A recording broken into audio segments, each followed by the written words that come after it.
Welcome to the last core lecture of this series. We still have a few more videos to go, but this will be the last core technical lecture. I hope you have learned so much about offensive security engineering and the back end of red team operations so far. In this lecture, we're going to go over the concept of C2 redirectors. We're going to implement our own for our custom C2 server using AWS Lambda functions. So C2 redirectors are a neat concept. The idea is fairly simple. Normally the flow for C2 is that I have an implant and that implant will talk to my C2 server. A redirector is a service that sits between my implant and my C2 server. So instead, I need to configure my implant to talk to the redirector, and then my redirector can do whatever it needs in order to parse and identify the traffic, then forward that along to the C2 server, and then of course facilitate a response back to the implant. Now, why would we want to do that? Well, by using a redirector, we don't directly expose our C2 instance, which means it can live much longer. A blue team could locate and block our redirector by analyzing network traffic, but our C2 itself won't be burned. This means any payloads we're hosting or any other connections that we may have against other targets can be maintained since we don't have to sacrifice the C2 server itself. It also allows for us to parse traffic and do fancy multi-C2 instance management stuff. It really is neat.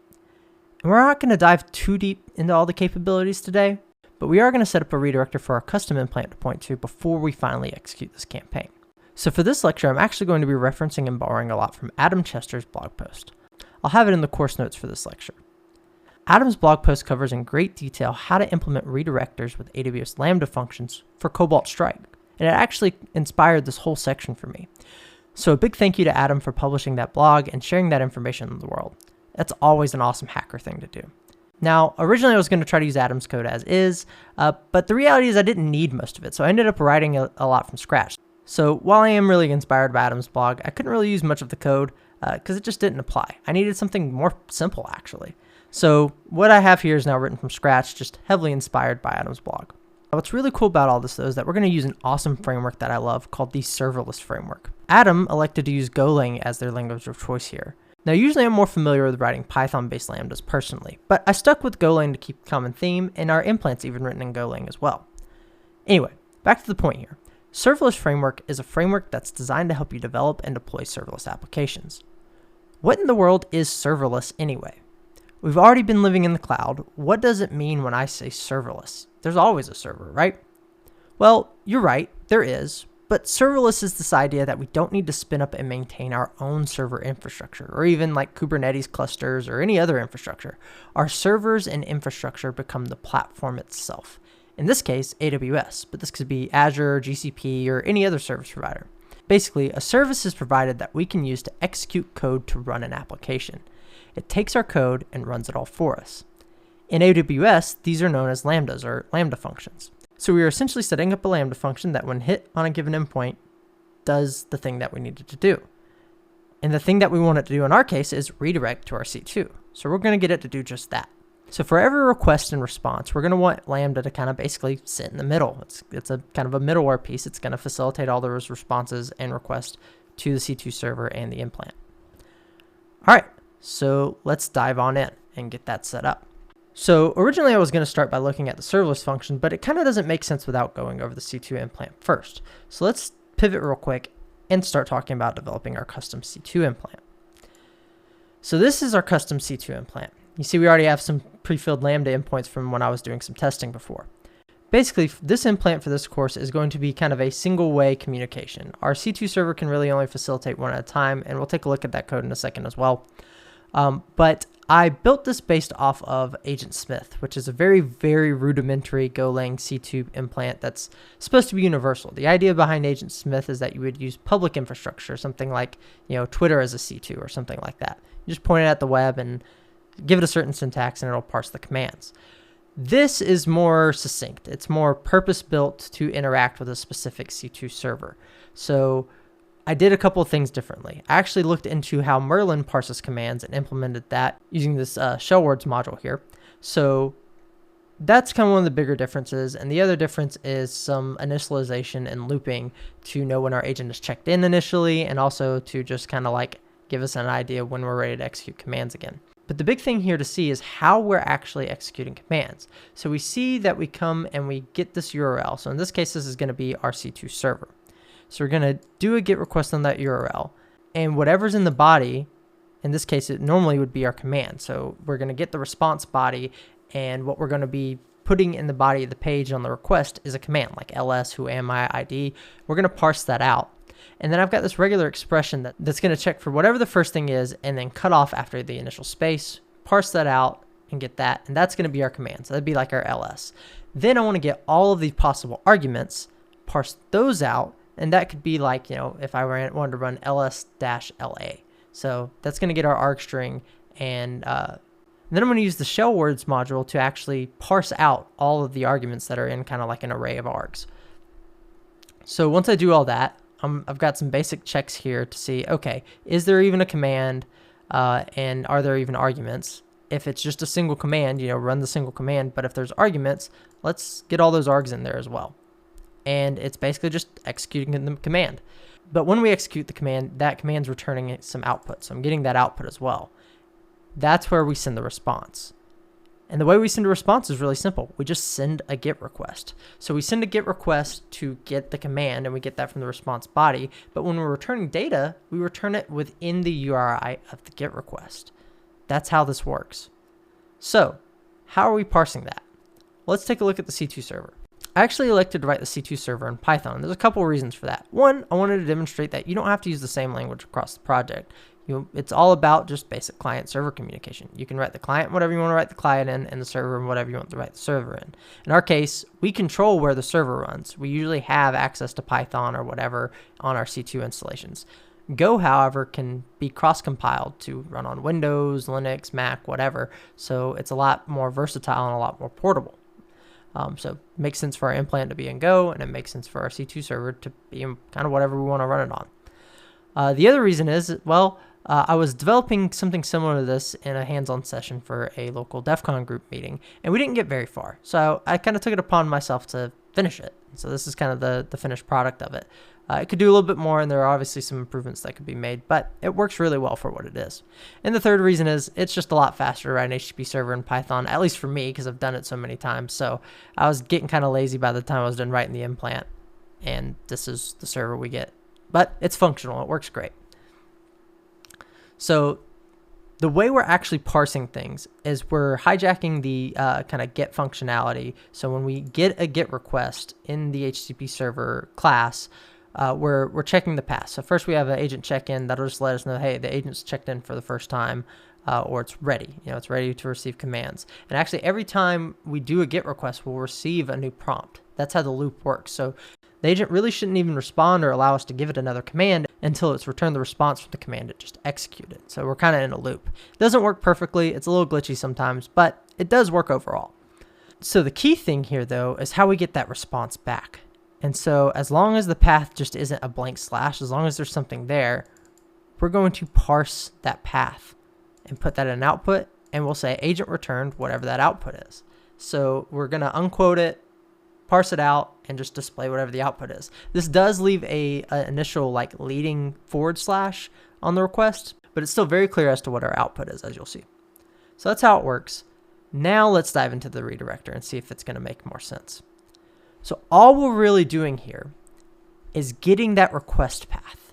So when we call the API, our API is going to be at some AWS URL /API/ whatever the request is that was sent. So in our case, if it was the output of the ID command, maybe it would be like, root 0, blah, blah, blah, like that string, or who am I, root Apache, whatever. It'll return AWS URL /API/ Apache. And so we want to get that path. We want to get Apache, that's the output of the command, and put that here at the end of our server. And this server is going to be our actual C2 server. So we're going to configure the AWS Lambda endpoint in our implant. But here we're going to configure the actual C2 server. So it's going to point there and append the path on. So if it's just a / for the initial request, it'll be a /. Or if there's nothing there, it'll just be a /. Otherwise, it's going to return, say, like Apache if we're running as the Apache user or something like that. And then we're going to do the same thing we've done in our agent. We're basically emulating our implant or our agent and doing an HTTP GET on that URL and just forwarding it along. And then we're also getting a response back. So that's key, because if we have another command ready to issue, it's going to go send us the output, and then it's going to get a response back from us that says, all right, cool, run ls next, or something like that. And then I can actually parse the response body like I was before, store that in the body, and then respond with that. And so the body string will be, you know, hey, run ls. So it's like when it hits this endpoint, it's just getting a relay feedback loop from our C2. So that's basically all that's happening. It's literally taking the exact same request that our implant normally facilitates, sending it along, getting the response, and then just displaying the response back. So it's emulating what the C2 server would be doing anyway. Really, really simple. That's all this redirector is. So I've got, of course, some instructions here on how to actually set all this up. To set up serverless or Terraform, you need to make sure that you actually have, you know, a service account in AWS with the proper credentials and permissions. I'm going to leave some documentation and some reference links into what that looks like, but I'm not going to go through step by step and set up an actual AWS account and do that, because I realize some of you aren't even going to be using AWS and may be using other technologies. The key thing here isn't those initial configuration steps, it's the core tooling. You know, again, this is not a course about how to use Lambda or how to use AWS or anything like that. You'll have to kind of search elsewhere for that. I'll try to point you in the right directions for ways I've figured it out, but this is assuming that you can get that far and actually execute these tools. So we're kind of on the next wave of that. So I'm sorry if you've never seen that before. Unfortunately, that's outside the scope of this course, but I am happy to help you if you run into any issues. Feel free to shoot me a message. However, I'm all set up and ready to go for this. And our instructions here are pretty simple. First, we want to make sure we configure the parameters correctly and the URL string based on what connection type we have. And what I mean by that is here in the main Go, it can either be HTTP or HTTPS. We're going to stick with HTTP. By default, when we hit the API, our communications from the implant to the API are actually going to be HTTPS. So that's really good from our target environment's perspective. But it's all going to be clear text on the back end, which isn't a huge deal. But obviously, if you want to have encryption all the way through, you need to somehow configure the C2 server to use TLS, or even if it's a self-sign cert or something like that. If you want to do like a self-sign cert, you're probably going to have to implement some Python crypto libraries. It's just currently very rudimentary right now, and that's how it is. It's your first, you know, for many of you, this will be the first time ever looking at a custom C2 implant or trying to build something yourself of this nature. So it is very rudimentary, but it's like that on purpose. So we're going to keep HTTP because that's what we're going to use. And now we need to use make to actually build our binary. So there is a make file that we'll look at real quick. And what this is going to do is actually set up our environment variables, tell us where everything's going to go, you know, clean everything up. It's a full make file. It builds it, you know, there's a build, clean, deploy. So we're going to run make. It's going to build our binary. And that's important because this is a Golang based Lambda function. So we have to actually build the Golang binary.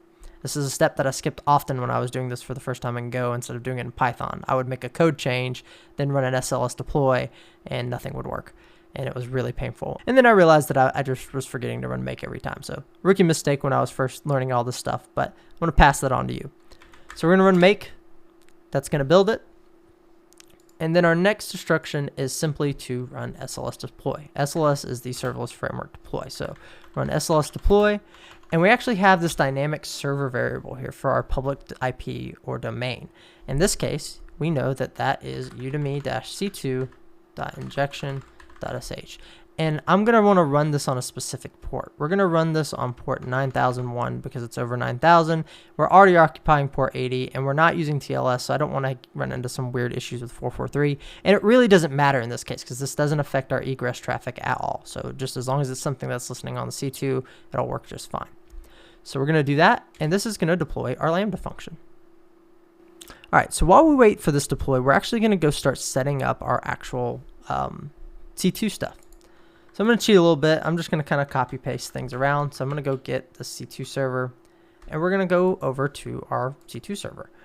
I'm going to get a clean kind of session going.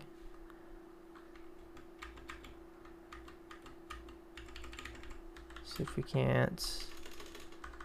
Check I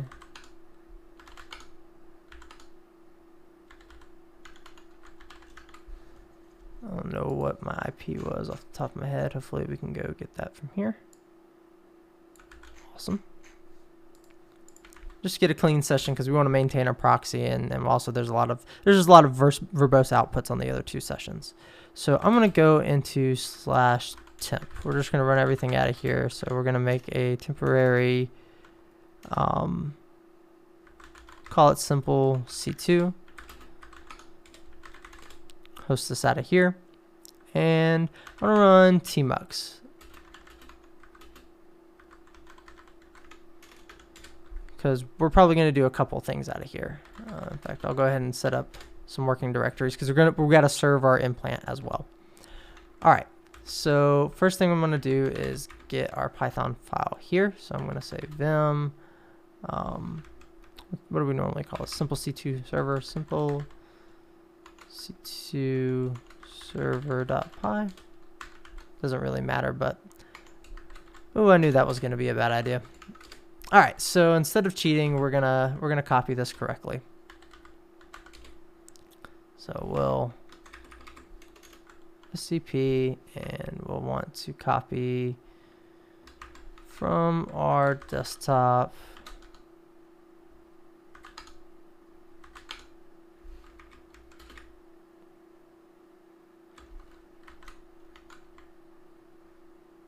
to here. And while we're here, we'll also, well, no, we'll wait to compile. We'll compile on our local system here and then upload it. So we're fine for now. We'll come back to that. So before we actually do anything else, because we're going to come back to that, we're going to get our simple C2 server set up. And the way we're going to do that is by configuring a few parameters. So again, we're supposed to be listening on port 9001, and we're supposed to be binding to a specific server address. So in this case, we want to listen on 9001 instead of 1337. We're going to basically want to bind to all addresses, but obviously E0 is the main one we care about. And then we're pretty much good to go. So we're going to run a simple test of this. Oop, sorry, this is in Python 3, not Python 2. Cool.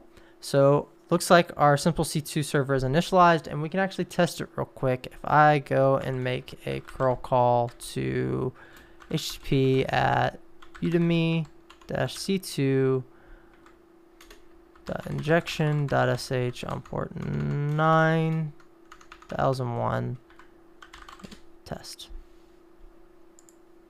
And look at that, returned successfully. That's a response. And so that's the response we gave back. And that's basically how the C2 works. I could actually just issue commands from curl and pass the response into bash, and it would be the same thing as our agent. It's really, really rudimentary. Awesome. Also, it looks like our Lambda is now finished. So now we can finish up the rest of this process. So we have our Lambda function here, and it's going to be ready to forward things along.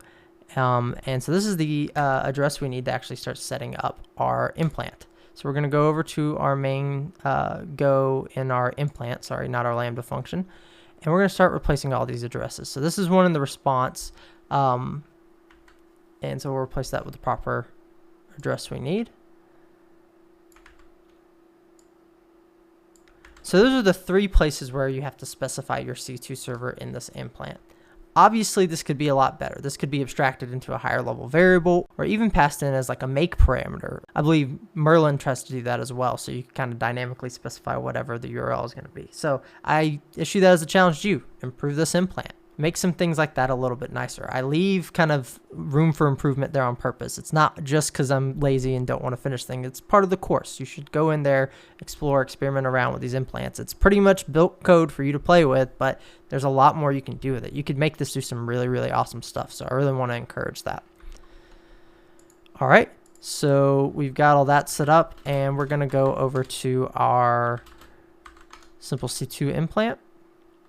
And we are going to we're going to look at the make file for this as well, because there's some specific things we can do. So I've kind of copied from both Merlin / my Agent Smith implant, and we can make Agent Windows, Agent Linux, Agent ARM, Agent Darwin, etc. So we're going to make Agent Windows since we are targeting a Windows agent, or since we will be targeting a Windows host. All right, looks like in our builds we have Agent Windows. Cool. So I'm now going to copy that to our C2 server, and that's going to be our implant.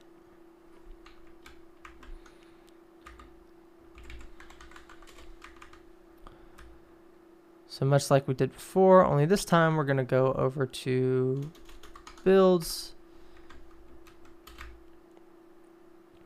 And we're going to go ahead and name this. We wanted to call this chrome.exe. Awesome. So now we actually want to start tmux, and we'll call this simple C2 again. And we'll copy chrome.exe into /temp. Put this in dub. Go to /temp. And we're pretty much ready to start up our C2 server. So we'll run Python 3.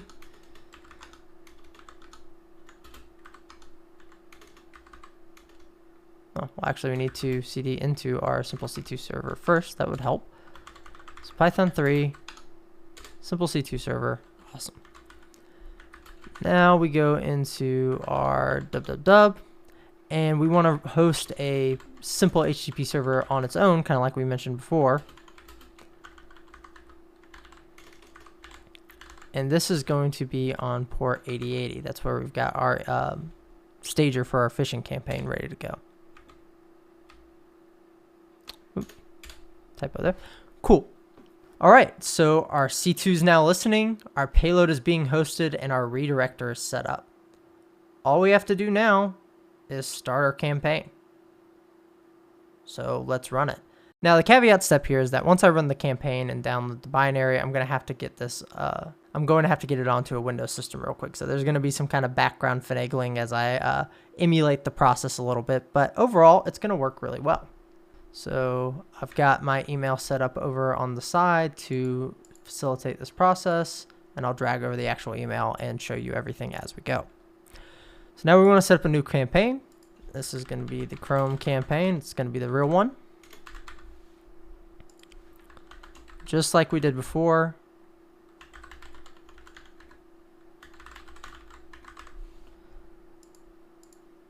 And launch. If we've configured everything, this should be pretty streamlined.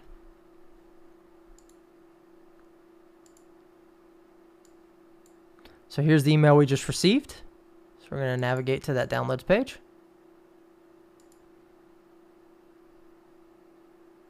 You can see right away that we've got our email open and the link is clicked. So now let's go download that malware.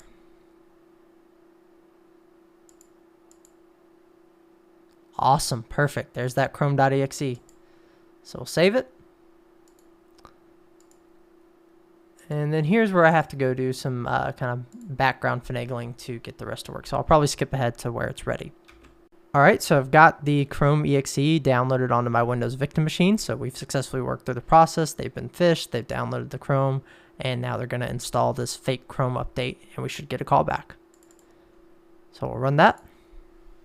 Agent says it's ready. Run just a quick who am I. Awesome, we've got command execution. So we've successfully ran through this entire scenario. Now, we've already been over the whole three-phase process in the other lessons. For this one, we've done a lot. And you all know what our next step is. That's to stay in. So we try to gain some kind of persistence, maybe set up a better C2 mechanism than what we've got here. This was a custom implant, gets us to bypass things. Now from here, we could try to turn off security controls so we could get maybe like a interpreter payload or something in there. This is just our initial access. We got in. So of course, next we want to stay in. And then you all know the last step is to take actions on the objective. But as far as our course objectives are concerned, we're in good shape for this scenario. So this is where I will leave you all. Like the other sections, the assignment here is to try to implement and make use of what we've done. This lesson does emphasize using AWS a little bit more, so if you're in a situation where that is not feasible, I highly encourage you to look into other redirection strategies. I'll link a few blog posts and guides in the course materials so that you can follow along on your own and try to set up maybe a local redirector and get some proof of concepts going in that context. That concludes this lecture. There is one more bonus lecture if you choose to tackle it, but if not, I hope you have all learned so much, and I look forward to you wrapping up this course here shortly. Thank you.